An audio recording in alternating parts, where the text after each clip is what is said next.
اعوذ باللہ من الشیطان الرجیم بسم اللہ الرحمن الرحیم۔ السلام علیکم۔ آئے سامعین، ایک ایسا وظیفہ اور ایسا فرمان امام علی امیر المومنین علیہ السلام اللہم صلی علی محمد وآل محمد ہم آپ کو بتانے جا رہے ہیں۔ امام فرماتے ہیں کہ اگر کوئی بندہ بیمار ہے تو وہ اس دعا کو پڑھے، اسے شفا ہو جائے گی، وہ کبھی بھی زندگی میں بیمار نہیں ہوگا۔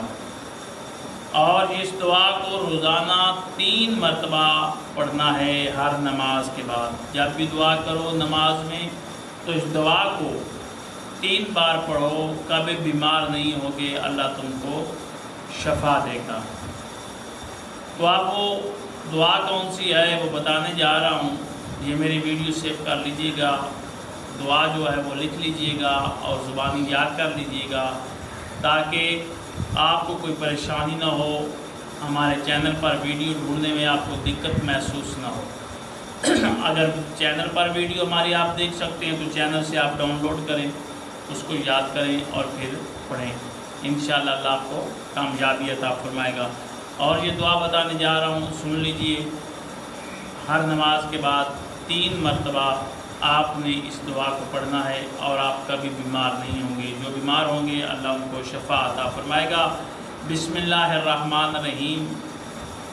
اللہ قدیم ازلی یازیل،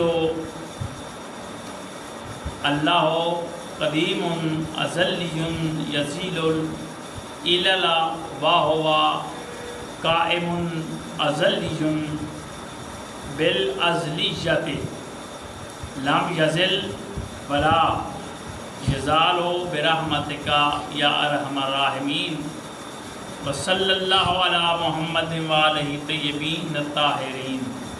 یہ دعا ہے، اس دعا کو آپ نے پڑھنا ہے ہر نماز کے بعد۔ انشاءاللہ اللہ تعالیٰ آپ کو شفا عطا فرمائے گا، اور آپ ہر نماز کے بعد اگر 3 مرتبہ پڑھیں گے تو کبھی بیمار نہیں ہوں گے۔ یہ دعا پڑھیں، اللہ آپ کو کامیابی عطا فرمائے گا۔ اللہ حافظ۔